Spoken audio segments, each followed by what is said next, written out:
ABC or whatever, talking about trucks, talking about accidents, cambers in road, and whatever. So he's well known, he's well respected. Trevor had a job a little while ago, and he was in a conclave, and this man was excluded and then brought in later. We were very pleased because I think he supported Trevor's views. 4 against 1, wasn't it? Sorry? It was all too late, unfortunately. Yeah, 4 against 1, and then suddenly in comes John the expert, the mechanical engineer.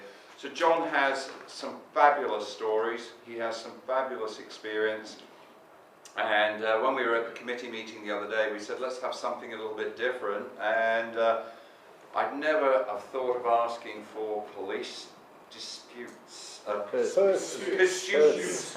Sorry, police pursuits. So I actually wanted red light cameras, speed cameras, those bastard things. I mean, I haven't been involved in a police pursuit, but the other two were much more of interest to me. So, John, do you want to tell us about police pursuits? Great. And be slow until Ian comes back. Well, I suppose I'll start with the preamble. You probably wonder, you've just had a really good engineering technical speech, now you've got a bit of crap at the end. Now I was told I've got 7 minutes. That's right, so I've got a much longer presentation I made to Victorian Police to try and get to change their policy, and they have. But this is just one, and I've got to be or not to be, the question is, should they do it or not? And that's what gets it. And then some of you will recognise where this came from, but that's why a lot of people don't like me. Righto? Truth is like poetry, and most people fucking hate poetry. Is there a comma missing after fucking?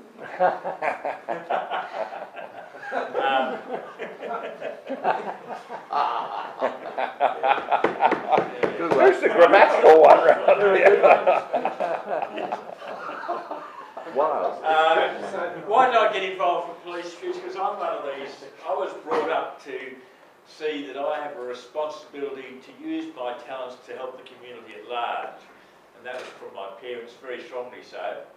In 2004, there was yet another police pursuit that ended up with an innocent bystander being killed. And I've been in road safety since 1965, and I thought, this doesn't seem right to me. So I got interested and started collecting information, and very early on I found that Tasmania in 1999 abandoned police pursuits for traffic offences or stolen vehicles, and they've had 1 death since. And so they had gone down that track, and they reckon there were no downsides. But here's the police views and priorities, and this is based on interactions. You know, you send a letter. In fact, on the way I got a letter from Victorian Police Association. Actually, probably the best letter I've had from anybody about police pursuits, because they actually were thinking and answering. So ministers of police and police commissioners and police officers, a lot of them see that police pursuits are a central part of policing, and if you stop them, you're giving in to the criminals. And so, you know, all their high patrol cars can go like shit so they can pursue. As an aside, I've had senior police tell me that one of the problems with police pursuits is that at 2 AM in the morning when the young cops are bored out of their mind and someone goes speeding past, yay! Off they go. No one's listened. And basically, what's happened most of the time is the police are concerned about procedures. So they're concerned making sure that their drivers are trained in high-speed driving. They've got procedures in place so that there's somebody monitoring the people who are doing the pursuit, and they've got arrangements to abandon or terminate pursuits if necessary on safety grounds. So that's the sort of stuff that they're concerned about. When they do a review of police pursuits, they'd look at all of that. They wouldn't look at any of the stuff about, are these worthwhile? Is it worthwhile killing and injuring a whole lot of people over a stolen car or a traffic infringement? Because So, But John, police drivers are good. Yeah, but the trouble is, the problem driver isn't the police driver. The police don't kill many people. They did, the cop did in Tasmania killed a mother in a car with a daughter, but basically it's the other driver that's the problem, right? So between 2000 and 2011, this is from the Australian Institute of Criminology, there were 218 pursuit related deaths. Whoa. 6 of them are police, so that's an occupational health and safety issue, you'd think. 38% or 82 were innocent bystanders. Roughly half of them were passengers in the pursuit car, and the other half were people who just got crashed into. Across Australia between 2004 and 2011 there were an estimate of 31,000 pursuits, but there were 13 years of data missing. If you include those, you're looking at about 33,300 pursuits in that period. So there's thousands of them. And if you look at the number of pursuits per 10,000 people as a measure, you find that Tasmania is 0.23. Victoria and Queensland are around about 1.1. ACT, New South Wales and South Australia are about 2.75 and Northern Territory 3.9. And I'm not a racist, but that's because a third of their population is Indigenous. And that they have an interesting cultural view of road safety, which doesn't help them. So basically, Tasmania... What do you mean alcohol doesn't matter? Well, they had a very good study on alcohol, and they did it was like 1,500 people they interviewed. Basically, if we were Indigenous people here, and we've all been drinking much too much, and someone said, we've all got to go to wherever, and I'm the bus driver, and I'm at point 1, I feel I'm obliged to drive all you people, even though I'm drunk as a skunk. So it's a pressure that you've got to look after your other people, and so they go and do it. And it's a major problem.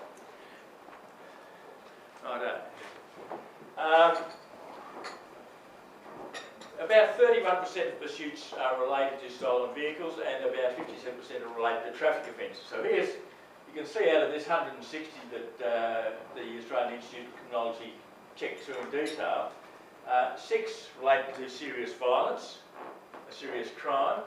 We don't know, I mean, I wouldn't class break and enter as a serious crime, but let's leave it as a serious crime. Justice procedures, who knows? Drug offences could be serious. Drink driving to traffic, other traffic there, and 2 or others. So basically 88% relate to traffic offences and stolen vehicles.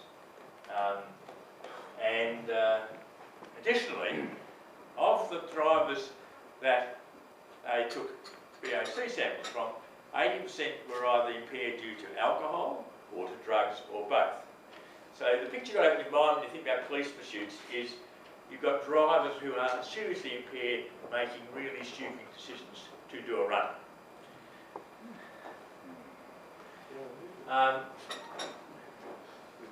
They also got a whole lot of information on the speeds of individual pursuits, how long they last for. The average speed for all the data across Australia is 129 kilometres an hour. That's the average speed, not the peak speed. And the average duration was just under 5 minutes. If you make some assumptions, you find out that the total amount of travel per pursuit is about 30 kilometres. And I suppose this is a forensic investigation, because when I started there was no information, so I've had to get information from coronial reports all over the place to get this.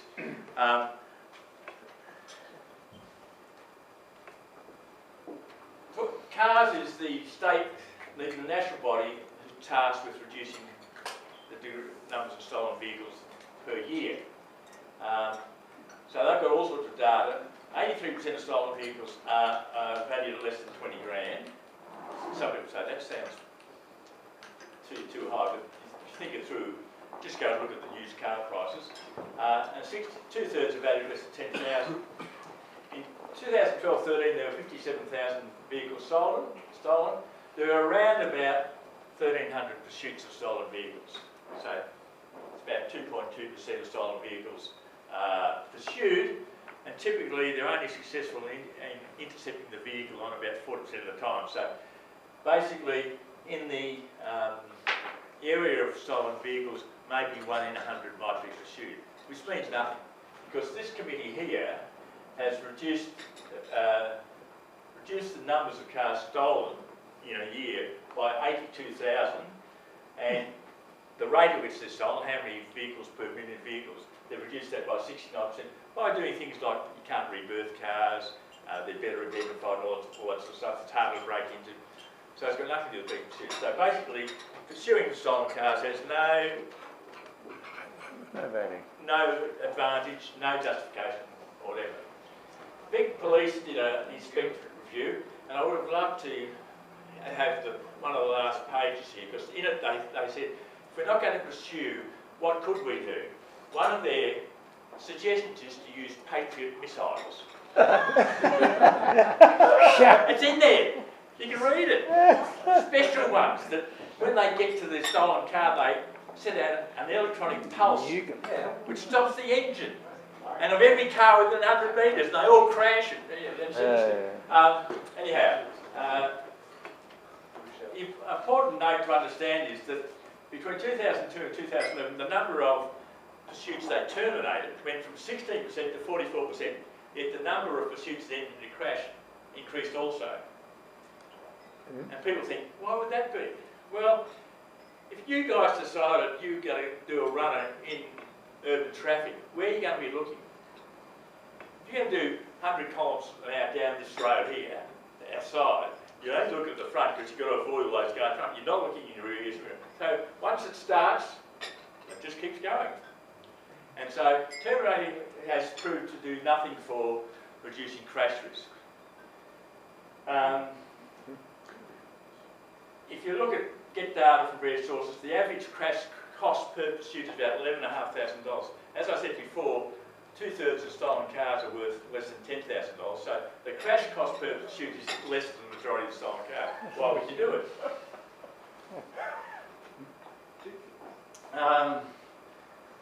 Crash rates.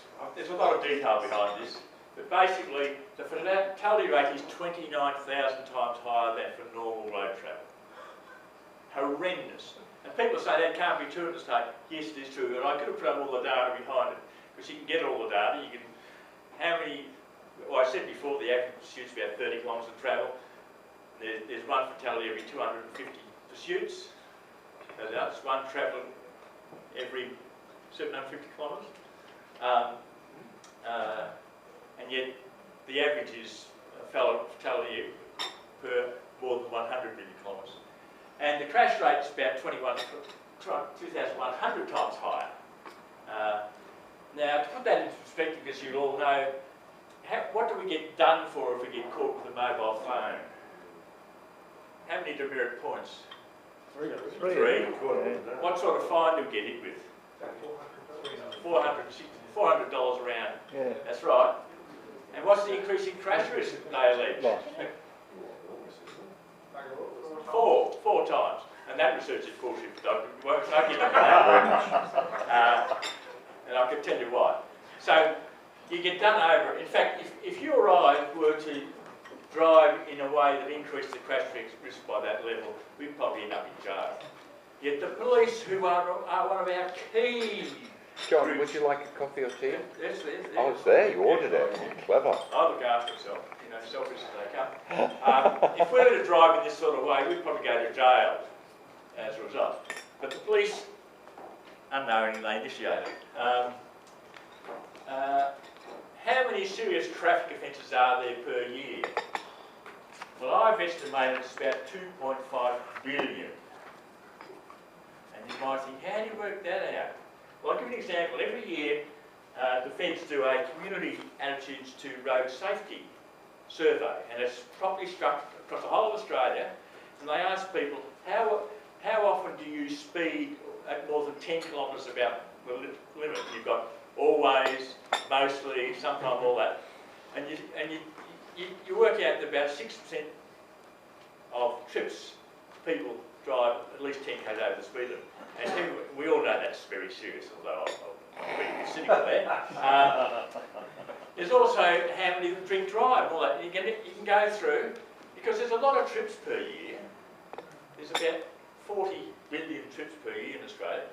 But you work out 2.5 billion trips where drivers commit serious traffic offences, and the number of pursuits in relation to traffic offences is about 2,350, which is 0.001% of all offences.